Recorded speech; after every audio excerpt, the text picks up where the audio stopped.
So this is the final edition this year of the SoCal Business and Basketball Report. This is Ray Dietz. We're here at the Pyramid at Long Beach State University, where we just ended the Open Division Championship. Tonight we're going to talk about Ziaire Canyon against Mater Dei in the Southern Section Open Championship. We're going to talk about some college coaches that I'll offer my opinion on, coaches that can help young players get to the next level. And we're also going to talk about our first team, second team, and our all go to war team for SoCal Business and Basketball Report for this season. And we've talked previously about the business climate here in the Long Beach area, the ports, of course, the Port of Long Beach, San Pedro, the LA port. So we're not going to touch on that, but of course the coronavirus could impact those ports dramatically. So in the game tonight, we had an attendance of 6,245. I believe they had a few standing room tickets available, but it was a full house tonight. And to start the game with Ziaire Canyon coming out with some defensive intensity, Amari Bailey picked up Devin Askew right out of the gate. And a lot of the story was that length of Ziaire Canyon on defense. Devin had a hard time with the athleticism of Ziaire Canyon and the height, their length. Ziaire Williams slapped one of his shots against the backboard, and it was just hard to get anything done in there tonight. And in fact, Ryan Evans had a hard time getting his three-point shot off because of the defense around the three-point arc. After one quarter, it was 16-13. Ziaire Canyon led. Harrison Hornery for Mater Dei finally hit a three, and then Shai Odom matched that toward the end of the first quarter. In the second quarter, Ziaire Williams really started to take over, and he was the leading scorer tonight with 23 points. At the beginning of the year, I remember having conversations with people, and I thought, in my opinion, was Ziaire Williams a better player than Brandon Williams, BJ Boston. The truth is, this season, BJ Boston played probably a better season this year during the year. But you saw tonight, Ziaire really came out with his energy. He has a little more explosion than BJ Boston. And I think if Ziaire sticks to his game, like you saw him as a sophomore, staying in the paint, getting steals out and getting dunks, and instead of trying to hit those three-pointers, Ziaire can be a fantastic player, and he certainly did that tonight. So I hope there's some reminders there. And as he ages, he can move out to that three-point line, but why mess with that when he can win you games with his defense and working inside. Also tonight, BJ Boston had 16 points for Ziaire Canyon. I mentioned Ziaire Williams had 23. At the half, it was 33 for Ziaire and 27 for Mater Dei. And as we moved to the second half, again, you saw BJ Boston starting to step it up a little bit. And you saw it throughout the game. Ziaire Williams was throwing bodies around on defense on the switches, and you saw Zaire's intensity, that leadership there. And that was good to see for Ziaire Williams. Devin Askew, I mentioned he had some trouble. At the end of three, it was Ziaire Canyon 46, Mater Dei 39. And to be honest with you, Mater Dei was never really in the game. It was just hard for them to get shots. And it was the length I previously mentioned. And the final score was 59, Ziaire Canyon, Mater Dei 48. The other guys that scored in the game, when you look across, Wilhelm Breidenbach, he hit some shots. He had 18. Devin Askew had 15. Ryan Evans could not get going. And Shai Odom had some key plays. He's going to be a good player as a junior next year for Ziaire Canyon. So Sierra Canyon is the Southern Section champions, and as they move on to the state tournament, I remember we had some conversations before the game with some people, and a couple years ago, Mater Dei won the, well, a few years now, they won the Southern Section Open Championship, and then about a week later, they went out and lost to, I believe it was Fairfax, in the state tournament. And I think that's less likely to happen this year if Sierra Canyon is into the game and their effort is there on defense, and Ziaire plays like he did tonight. They look pretty good. My fear at the start of the year was maybe the shooting in the point guard position, but they're looking awfully good right now, and it's really the defense. So shifting gears, a few weeks ago, I talked a little bit about DeAndre Yedlin, one of the best defensive soccer players in the history in the United States. And Caleb Porter was the coach at Akron University in soccer at the time, and he convinced DeAndre to go all the way to Akron University. And I looked it up. He was there at Akron 2 years, and then he was able to get on the team with the Seattle Sounders, or his hometown. And then the Team USA picked him up, and his speed was exposed to the whole world. And from that, the party was over. The rest was history, and he got picked up by a Premier League team. So, but I mentioned that DeAndre could be a good example for basketball players. And we've had the one and done era going for a while, but you don't necessarily, in your interest as a top 10, a top 20 type of player, it's not necessarily in your interest just to always go to that local school and find who's going to help you get you where you want to go. And in my opinion, there's guys outside of that top 20, that top 50, guys in the top 100, the top 200 that can go to the NBA in the right environment. Ike Anigbogu a few years ago from Corona Centennial, he was outside of the top 100, had a 4.0 grade point average. His sister was at UCLA. It worked out where he got an opportunity at UCLA, and the NBA scouts saw him in the preseason, and immediately he was on the radar. He ended up being a one and done. Now he had some leg issues, some knee issues, but there was a guy, and his rating ended up in the top 100, probably because he signed with UCLA. But there was a guy outside of the top 100. The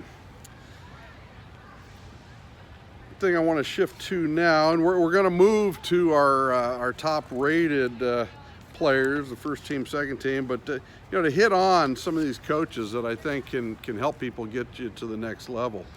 John Calipari, obviously, and I think a great example in recent years, Tyler Hero last year, where here's a guy from Wisconsin. He's 6'5", he has very good range, and that pretty good height with his range. And whereas tonight, you say the kid from Mater Dei, Ryan Evans, they list him at 6'3". I'd say he's probably 6'1", but he has a harder time getting that shot off. At 6'5", Tyler Hero can get that three-point shot. And Hero was a guy that I think might have been a 4-year guy a lot of other places. And you're certainly going to get squeezed. With John Calipari, there's going to be a lot of pressure, and not just with John Calipari, but a lot of these other coaches. The process, you may hate the guy. It may be to where you're just not enjoying the process. But if you look at what your goal is, who can get you from here to there, and as I say, John Calipari has been able to not only get people to the NBA, but very quickly, where it might not have happened otherwise. I think another example is Tony Bennett in Virginia. DeAndre Hunter was a guy that was ranked number 72 in his high school class, and he ended up being the number 4 pick in the NBA draft. So, what happened between the start and the end? Well, they worked on their defense, and sometimes these athletic guys that get in these defensive programs can really emerge if you can put up with the pressure, put up with the defense, and keep your head on straight. That was a great pick for DeAndre Hunter. Klay Thompson, when Bennett was at Washington State, people that saw Klay Thompson in Southern California really didn't think he was an NBA guy in high school. Maybe his father did. Maybe his father was a guy that believed in him, but he went to a place where he could play up at Washington State, and Bennett worked and developed him. And of course, Tony Bennett was assistant for his father initially, so he saw quite a bit and had a lifetime of experience with a great coach in his father. Joe Harris was another guy with Tony Bennett at Virginia. Here's a guy not in the top 100 in high school, maybe a 2-3 star, something like that. Ends up in the NBA, gets an opportunity with the Cleveland Cavaliers, and he is an NBA three-point shooting contest winner with a guy that was not in the top 100. You got to look at Jay Wright at Villanova. And there's some recent guys, but I think Dante Cunningham was a guy 10 years in the NBA, and some of that might have had to do with Eddie Pickney, very solid person, very good big guy that was an NCAA champion and played in the NBA. He was an assistant coach on that team and was able to rub off on Dante, and that was a guy that I don't think everybody would have said he was an NBA guy from the start, but worked himself into an NBA player. Another guy there at Villanova, Dante DiVincenzo, had the athleticism early on. The height might have been a question at 6'4", and he was recruited by a lot of programs.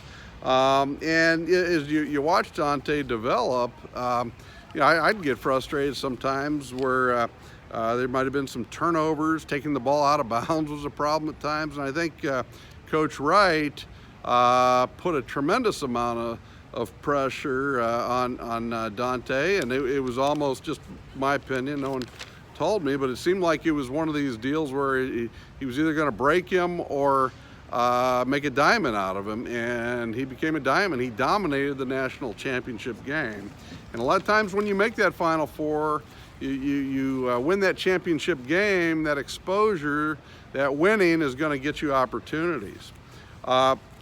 When you look out west, Larry Krystkowiak at Utah, and I've talked to coaches that have had people play there. I've talked to a father who had a son play there at Utah, and you're not missing meetings at Utah. It's a strict program, well-run program. Kyle Kuzma is a guy.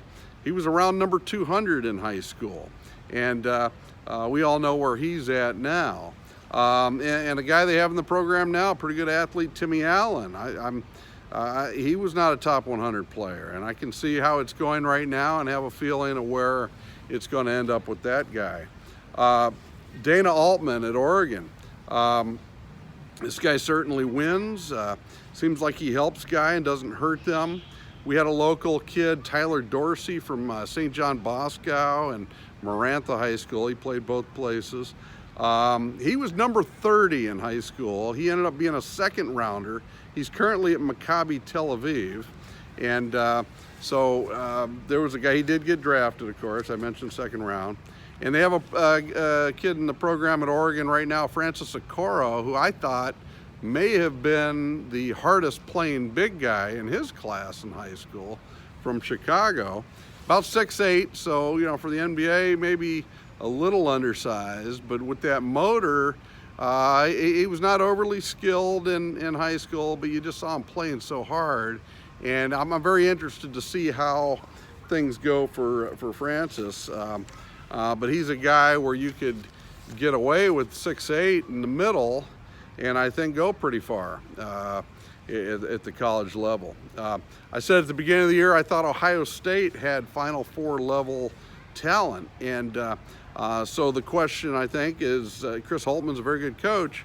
but can he get them over the hump to that next level? And if he does so, those players are going to have more opportunities than teams that do not get over that hump.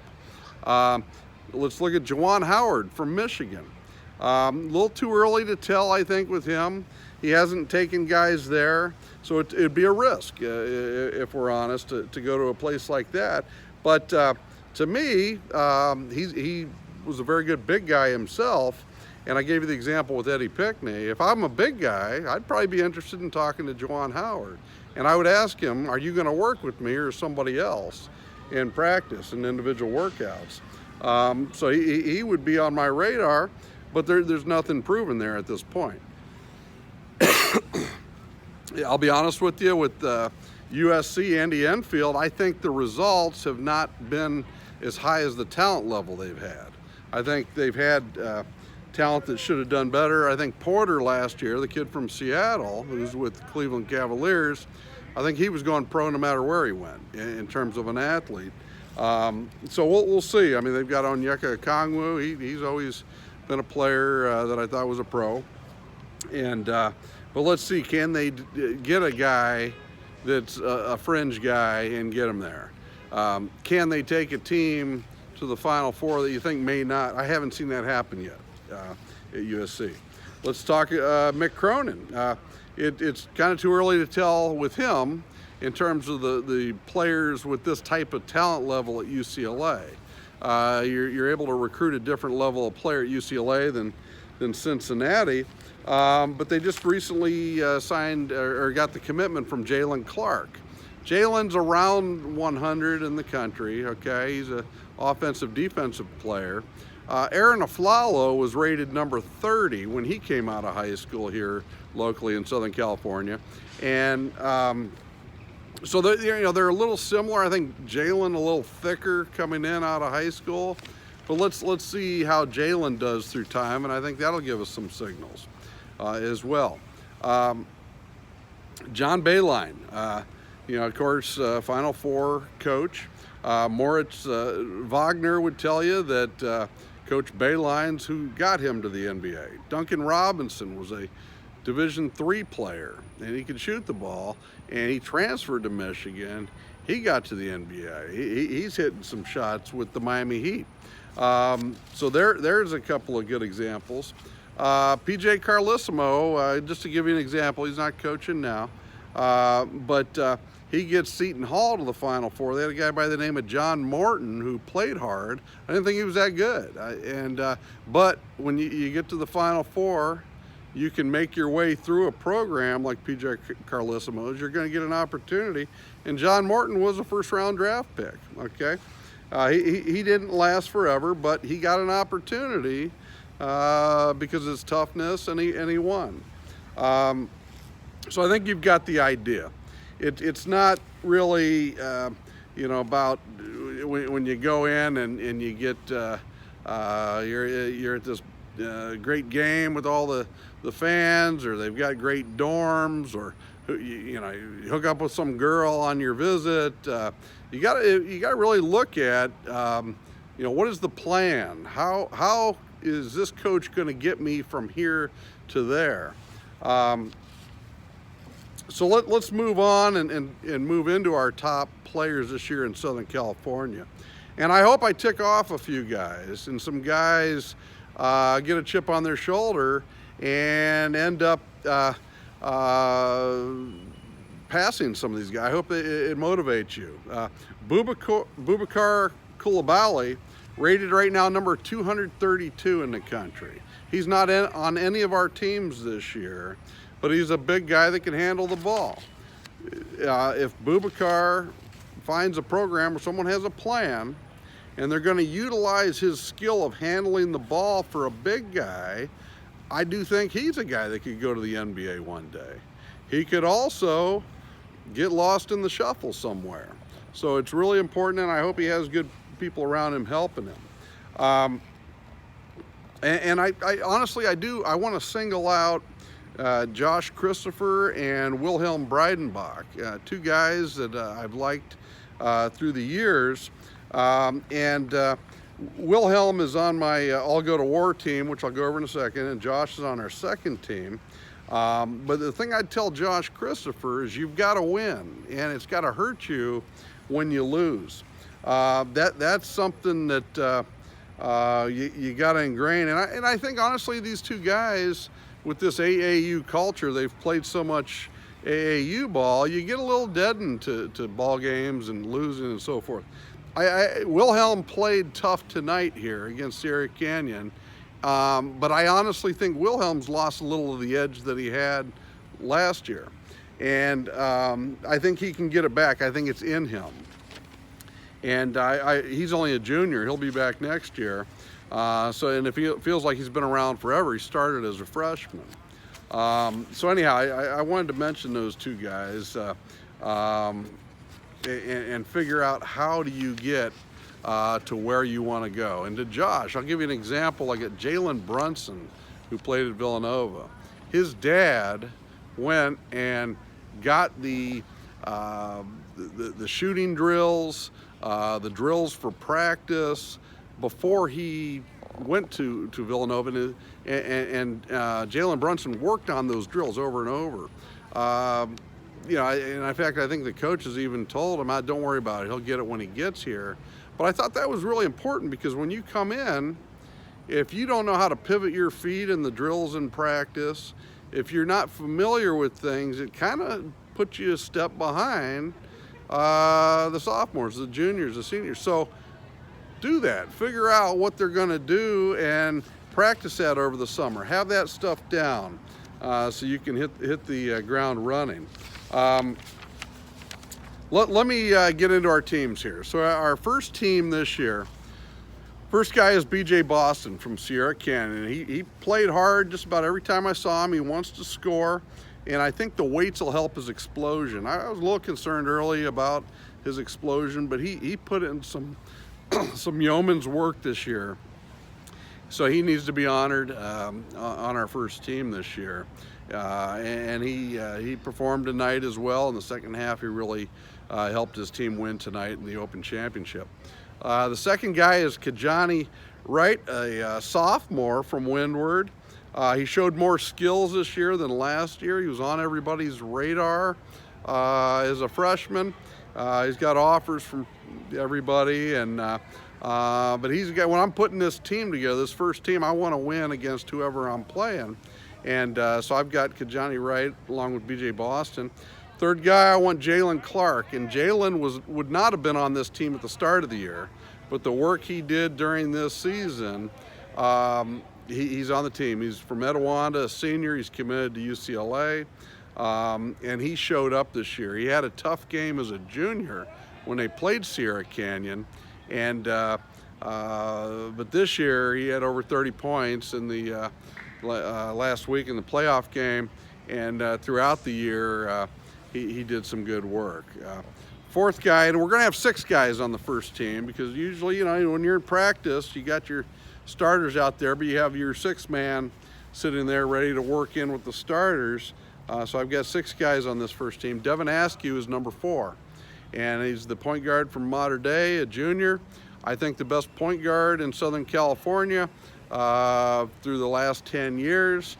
Not freakish athletically, and so I think he's probably gonna be there at Kentucky 2-3 years, and that's good for the program. That's good for him for his development. And he had a little trouble with the athleticism and the length of Ziaire Canyon tonight, but he's a winner. He's got that energy streak in him where he just kind of breaks free from everybody. And I knew just after his freshman year what he had. Fifth guy might surprise some people. I've got Tyler Powell from Rebay Academy, and I just loved his intensity. I would have loved playing with Tyler. The guy's yoked. He looks like he's in the weight room. His fiery attitude rubs off on his teammates. And to be honest with you, he beat Josh Christopher this year. When they played, they both had 25 points. But when it mattered, Tyler, I thought, outplayed Josh. Now, Tyler doesn't, He doesn't have the as long arms as Joshua Christopher. Getting it, he's not going to double clutch and get it in here. His body's not going to let him do some things that say Josh Christopher, but he Tyler did just that intensity, that winning attitude, and you got to win. And so he's on our team this year. He plays hard. And then the final guy on the first team is Evan Mobley, from the senior from Rancho Christian. Nice skills, very competitive. He's been highly rated forever. To be honest with you, I wish he would be around like a Juwan Howard or an Eddie Pickney in college. He's a pro, no question about it. I hope that he gets on the weights, and he'll get stronger as he gets older. But I could see kind of a Robert Parrish type of career ahead of Evan Mobley. Moving to our second team, in the middle I got Mason Hooks from Harvard Westlake. He'll be heading to Princeton. His upper body is as strong as you've ever seen in SoCal. His legs is where he's got to do a little bit of weight work. Some people just don't naturally have those thick legs, and so Mason will work there. I expect him to do very well at Princeton. Ziaire Williams is on our second team from Sierra Canyon, a senior forward. Had a huge sophomore year at Notre Dame of Sherman Oaks, and tonight he was the player of the game tonight without question. And I would just recommend with Ziaire, forget about the three-pointers. Let's get in where your game can change the complexion of the game, and that stuff will come later down the line. Next guy on the second team, Joshua Christopher, and he does have that, that double clutching ability, that body control, and huge upside with Joshua. And I really hope to see him doing very well in college and on in the NBA. And maybe it might feel like I'm picking on him tonight, but I do see some things that I hope he can pick up that'll make him even better, and definitely pick up everything you need to know before you go to that college, so you hit the ground running when you make your selection. Next guy on the second team, number 4, is Mikey Williams from Ysidro High School, a freshman guard. He has all the tools. He's got it all. In a lot of ways, I think he needs to get into a more challenging environment moving forward. I hope he doesn't get bored. But just a tremendous player, and we covered him earlier this year. And the captain of this second unit is Lamont Butler from Riverside Poly, the senior point guard, heading to San Diego State. He's going to keep getting stronger. If I was Lamont, I would just work on that 16, 17-foot jumper. He's kind of the Energizer Bunny, how he just zips around the court, getting the breakaway, the layups. That three-point will come through time as you keep getting stronger, and it's almost like a free throw to you as you get older. And I hope Lamont kind of targets that junior year to peak down there at San Diego State.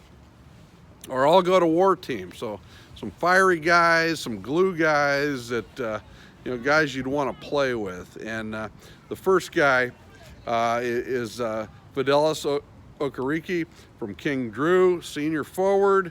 Could be an undersized forward at the Division I level. He wants to play defense. He blocks shots. He gets after it. Very good player. The second guy on the all go to war, and we're building a whole team here. So the second guy is Snooky Wigington from Rebay Academy, senior point guard, state champion coming back. He really dominated the game a lot of times without scoring, with steals, with tips, floor game. Had a tremendous game against Mayfair. And, Mayfair has Joshua Christopher. They had Dior as well. And but Snooky, in the second half, he dominated the game for a period there. Next guy, Yuki Okobu, a senior point guard from Crossroads. Lots of heart, fighting attitude. To me, he'd be an ideal walk-on point guard in the Pac-12. So we wish you well moving forward, Yuki. Next guy is Remington Rofer, junior forward from Loyola. Seems like he really likes the game. He plays with fire and excitement, and I think he really loves the game of basketball. So congratulations on a good year this year, Remington, and good luck with your senior year. Next, Jemai Mashik, a junior. Guard forward from Etiwanda, has all the tools to be a defensive stopper. Might have been slowed down a little bit with a stress fracture in his foot last summer, but I hope he continues his health heading into the summer and keeps developing. Next guy, number 6, is Devin Tillis, the guard forward from Windward, a senior. He's heading to UNLV, a glue guy, just a real leader, character guy that you want to have on your team. Plays in the big games, he rebounds, he does just about everything. Kind of a Swiss Army knife type of guy. Number 7, Wilhelm Breidenbach. As I say, might have lost the edge a little this year, but at the end of the year here, they got hot at Mater Dei, and he has it in him, and I think he will get that edge back. Next guy, Clark Slagert, a senior from Oak Park. He's heading to Penn. Good get for the Quakers, and honestly, he's got fire in his belly. And Clark, they've got some very good guards there at the University of Pennsylvania. Hey, it's fine if you just come off the bench, do your thing, and score. I think Clark has NBA potential, and there's guys on the first team, second team. But guys on this all-go-to-war team, guys that are on none of the teams, can blow by that first and second team if you get the correct attitude. So good luck as you move forward, Clark. Tibet Gorner, number 9 from Orange Lutheran, a kind of a small forward, lanky guy that can shoot it. And this guy really could blow by some people.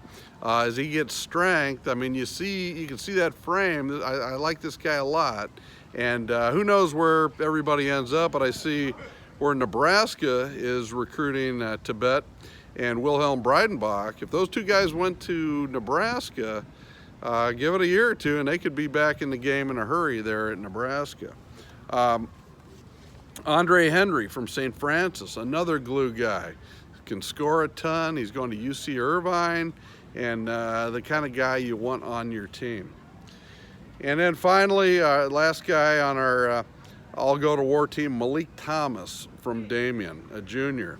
Seems like he's been around forever, going up against Etiwanda as a freshman, scored in the 20s, and this guy, maybe with Malik, not as tall as some. I don't know, I'm going to guess he's 6'2", 6'3" in that area. And so that's some of the comments when you're talking to people, like, hey, where is he, point guard, is he a shooting guard? But he's starting to, USC just offered him. Pepperdine's been there, Washington offered him. I like Malik a lot, and the advice I'd give Malik is really work on your conditioning and your strength going into college. When you're going through those drills and those workouts, if you're blowing everyone away on the sprints, on the mile, and the weights, it gives you a psychological edge. And it tells the coaches something too before you even hit the basketball court. So I would hit that hard, Malik, and I wish this guy nothing but the best. He's a junior, so he'll be back next year at Damien as a senior, and they should have a very good team next year. So that's going to do it here with all of our all-star teams. Over the last 3 years, we've hit on a lot of the hot spots for basketball here in Southern California. We didn't go to Bakersfield. I've talked a lot about Bakersfield guys. Valencia had a very good team this year. We've been in the Valley, but we hit most of the spots. We were even up at the Central Coast this year. And we've hit a lot of the neighborhoods, talked about the businesses. So we're going to change it up next year, and appreciate you tuning in. If there's anything I can do to help anybody, I'm happy to help. And that's going to do it for the season here. Have yourself a great weekend and off season, and we will talk to you before long. Thanks again for watching, and we'll talk to you soon.